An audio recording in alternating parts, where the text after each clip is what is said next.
Oui, bonsoir à toutes et à tous. Ça va être la continuité de ce que Wilson a dit, en fin de compte, ce soir. Pour cela, je prends directement en Hébreux 13 et je vais commencer à partir du verset 18.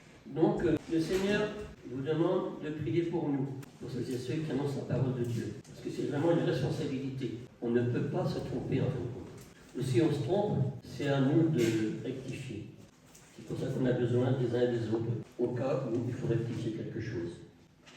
Donc, priez pour nous, quand nous croyons avoir une bonne conscience, voulant toute chose nous bien conduire. Au verset 20, que le Dieu de paix, qui a ramené d'entre les morts le grand pasteur des brebis, par le sang d'une alliance éternelle, le sang de Jésus-Christ, notre Seigneur Jésus-Christ, vous rende accomplis en toute bonne œuvre, afin que vous fassiez sa volonté, faisant lui-même en vous ce qui est agréable devant lui, par Jésus-Christ, à qui soit la gloire au siècle des siècles. Donc, ce verset 21 doit résumer la vie du chrétien. Que le Seigneur fasse en nous ce qu'il veut que nous fassions devant lui. Et pour ça, ça implique de demeurer ferme dans la foi. On peut prendre 1 Corinthiens 16-13. On doit veiller, il doit être sur nos gardes, afin d'être ferme dans la foi. Soyez des hommes, fortifiez-vous. Il faut revenir au point de départ. Au point de départ, donc, nous étions perdus, errants, et puis on s'est tourné vers Jésus. On est venu à lui, il nous a reçus dans ses bras. Notre robe était sale, notre robe est devenue blanche. La parole dit, ils ont lavé leur robe dans le sang de l'agneau. C'est ce qui s'est passé quand on a fait le choix de suivre Jésus. On a été baptisé. Le baptême, c'est un acte fort, un acte symbolique, mais ô combien puissant, comme dit la parole en 1 Pierre 3. Il dit que l'image du baptême, c'est l'image du déluge, c'est-à-dire sauver des eaux. On s'est fait baptiser, on a dit à Jésus, je te donne ma vie. Du moins, on doit avoir la conviction de le faire. Autrement dit, on a notre part à faire. Nos péchés sont restés au fond du baptistère. Quand on s'est levé, les péchés sont restés au fond. Parce que Jésus a pris nos péchés. Donc, à partir de ce moment-là, portant en nous la mort de Jésus, on vit par sa résurrection. On est sauvé par sa résurrection, par le Saint-Esprit qui est venu en nous. On doit avoir tous cette conscience qu'on s'est fait baptiser en ayant la conscience de suivre Jésus, en ayant la conscience qu'on a été pardonné de tout ce qu'on a accompli de mal. Nos péchés passés, peut-être un millier. Eh bien, après le baptême, le diable va dire, Gilles, ce que tu as fait là, repens-toi. Ça, c'est le danger des cures d'âme. C'est fini le passé. Il y a une nouvelle créature. On ne revient pas sur ce qu'on a été. On doit demeurer dans la foi que nous sommes devenus enfants de Dieu. Le jour du baptême, on est devenu enfants de Dieu. On a été lavé, purifié par le sang de Jésus. Si on ne se rappelle pas de ça, si on écoute la voix du mauvais, que faisons-nous de pardon de Dieu? Dieu nous a pardonné. Je suis en contact avec une personne qui a vécu de cure d'âme en cure d'âme, de passé en passé. Mais finalement, elle ne s'en sort pas. Elle me dit, oui, mais la mémoire, non, c'est fini. Restons pas dans l'esclavage du passé. C'est terminé. Nous sommes une nouvelle créature. Mais ça, il faut le croire par la foi. Il faut croire par la foi que nous sommes pardonnés. Et si on tombe, quand on tombe, prends par la foi que c'est fini, que c'est pardonné, puisque tu veux marcher dans la bonne conscience devant Dieu. Le mauvais va te dire, ah oui, mais il te reste encore quelque chose. Le pardon de Dieu efface tout. C'est fini. C'est pour ça qu'on ne peut être accompli en toute bonne œuvre que si on marche dans la foi du pardon de Dieu. Combien de fois j'ai cru au pardon de Dieu, mais dans mon fort intérieur, je me disais, oui, mais il me reste peut-être encore quelque chose. Je vous en supplie, ne tombez pas dans le piège. C'est un piège, c'est une ruse de mauvais. Vous êtes net à cause de la parole, dira Jésus. Nous sommes nets à cause de la parole. Et c'est ainsi qu'on marche de sanctification en sanctification. Qu'on n'a plus envie de commettre le péché. Parce qu'on a notre part à faire.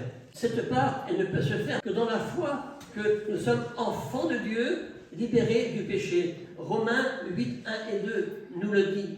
On n'est plus condamné.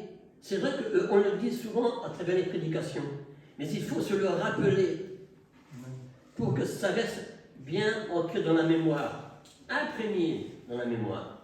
Étant né de nouveau, une nouvelle créature, nous sommes en Jésus-Christ, et c'est Jésus qui vit en nous. Si on ne prend pas ça en compte, mais on tombera tout le temps. On ne pourra pas être accompli en toute bonne œuvre afin de faire sa volonté. Mais l'arme offensive, pour nous vraiment, tous les jours, c'est le bouclier de la foi. C'est par la foi que nous sommes protégés des traits enflammés du malin. Cette foi-là, elle nous fait marcher dans la grâce de Dieu. Elle nous fortifie dans la grâce de Dieu. 2 Timothée 2:1, mon fils, fortifie-toi dans la grâce de Dieu qui est en Jésus-Christ. C'est ça. On se fortifie dans la grâce de Dieu qui est en Jésus-Christ. Je ne devais pas prendre ce thème, parce que je me disais encore parler de la sanctification, ça peut devenir lourd. Et j'ai reçu le signe que Dieu veut parler de ça, de la sanctification. Parce que Jésus revient bientôt, je crois. Enfin, moi, je le crois en tout cas. Imaginez-vous que nous sommes en train de commettre un péché et qu'il revient. Trop tard. Trop tard. C'est fini. C'est fini. Donc, il faut qu'on reste toujours dans cette paix. Cette paix que nous sommes dans la grâce de Dieu en Jésus-Christ. La grâce, c'est pas seulement que Dieu me fait grâce que Dieu me bénit. Non. La vraie grâce de Dieu, c'est dans laquelle on tient fermement, dans laquelle on ne tombe pas volontairement dans le péché. Mais si on a un doute de cela, si on a un doute que c'est pas possible, on tombera tout le temps. Je ne suis pas un donneur de leçons. Par contre, la parole est vraiment un donneur de leçons. On a notre part à faire. Un jour, j'ai eu un songe. Je voyais une personne, non pas de visage, mais elle était habillée tout en noir. Le Seigneur me faisait voir son âme. Et pourtant, elle priait. Cette personne est rentrée dans une maison. J'ai vu une fenêtre, petite fenêtre, des barreaux. Et c'était marqué un grand écriteau, prison. Son cœur était double. Son cœur était double. Parce que sa foi n'était pas mise en action. Le problème de la foi, c'est si la foi n'est pas mise en action, de suite, on va douter. Ne doute pas un instant, mon frère, ma soeur, que tu es enfant de Dieu. C'est enfant de Dieu, il faut que ça te reste là dans la tête. Enfant de Dieu, et ça va rester après dans ton cœur. La parole, tu seras heureux. Je peux dire que je suis heureux. Et vous aussi, j'espère. Vous êtes heureux d'être enfant de Dieu. C'est une grâce incroyable de pouvoir, par la foi, par la part que tu fais, le bon combat de la foi, merci Seigneur, là ça me vient, par le bon combat de la foi. J'ai combattu le bon combat de la foi. Si tu combats le bon combat de la foi, tu vas résister à ce péché, à ce foutu péché volontaire que tu fais et refais tout le temps. Je suis passé par ce chemin-là. Et c'est terrible ce chemin-là. Et donc, mais c'est pénible pour l'âme, ça. Qu'est-ce que c'est dur, ça? On se met à genoux, on n'y arrive pas. On se met à genoux, on n'y arrive pas. On va faire tous les stratagèmes possibles. On va mettre des versets sur l'ordi, des versets comme ceci, ou par là. Et ah oui, là, tiens, mon œil, ouais. Ça ne marche pas. Ça ne marche pas parce que la foi n'est pas mise en action. Quand quelqu'un est malade, quand vous priez sur lui, c'est pareil, la foi va être mise en action. Vous priez, et bon, maintenant, lève-toi. Mais ça marche en plus. Pour la vie spirituelle, c'est pareil. On doit se dire, je suis enfant de Dieu, en Romains 8, 2. nous sommes affranchis du péché. Affranchis, c'est-à-dire libérés du péché. On n'est plus dans la prison, parce qu'on est esclave de celui à qui on a obéi. La loi de l'esprit de vie en Jésus-Christ, en nous, m'a affranchi, vous a affranchi de la loi du péché et de la mort. Combien j'ai lutté à en pleurer. Bien sûr, Dieu me relevait, mais on n'est pas en paix. Et on n'est pas heureux finalement. Ça nous tourmente, ça. C'est par la foi. Par la foi que nous sommes affranchis du péché. On doit le croire. Si, mon frère, ma soeur, tu doutes, tu ne seras pas affranchi du péché. En 2 Thessaloniciens, comme nous sommes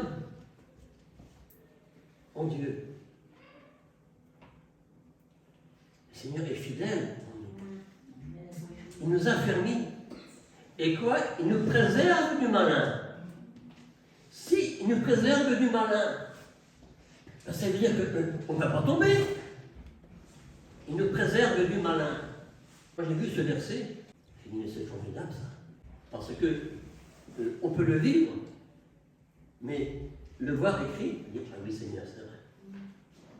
Donc surtout, ne vous découragez pas si vous êtes dans un péché répétitif. On ne se décourage pas. On se dit, je suis enfant de Dieu. Je reste enfant de Dieu parce que je marche par la foi. Je crois au pardon de Dieu. Je crois qu'il n'y a plus rien. Il n'y a même plus une partie de quelque chose du mauvais qui va nous faire tomber. Non, il est parti. Et donc, il nous faut veiller, être sur nos gardes, afin de vraiment demeurer ferme dans cette idée que Dieu est en nous. Que le Seigneur vraiment vous rende accompli en tout bonheur, qu'il fasse lui-même en vous ce qui est agréable devant lui, par Jésus-Christ, à qui soit la gloire au siècle des siècles. Amen. Amen. Merci Seigneur. Amen. Seigneur, ta parole est extraordinaire. Quand on prend l'Ancien Testament, on se rend compte qu'on a été pareil et qu'on peut encore être pareil. On peut avoir la nuque raide. Et Seigneur, tu nous as donné le grade suprême. Et c'est le grade d'être enfant de Dieu. Nous sommes ton enfant, nous sommes tes enfants. Nous sommes réunis là ce soir pour te remercier de tout ce que tu as fait pour nous. Pour te remercier de ta parole qui nous exhorte vraiment à marcher dans la foi, afin de contrecarrer les traits enflammés du malin. Donc, Seigneur, oui, Seigneur, nous croyons vraiment que nous sommes affranchis du péché, c'est-à-dire on n'est plus esclaves de celui à qui on a obéi.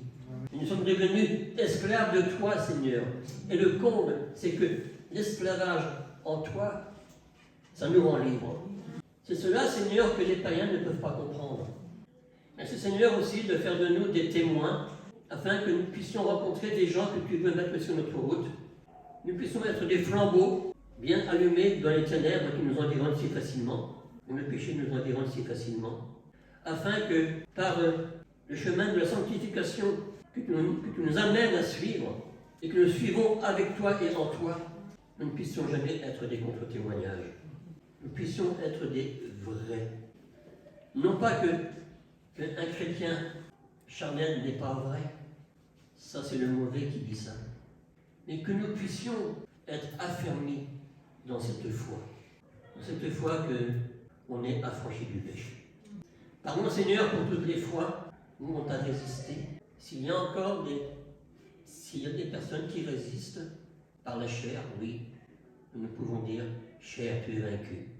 Parce que Jésus a pris ma vieille nature à la croix. Et Seigneur, je veux te suivre, en esprit et en vérité. Et par la foi, Seigneur, je te suis, et nous te suivons. Amen.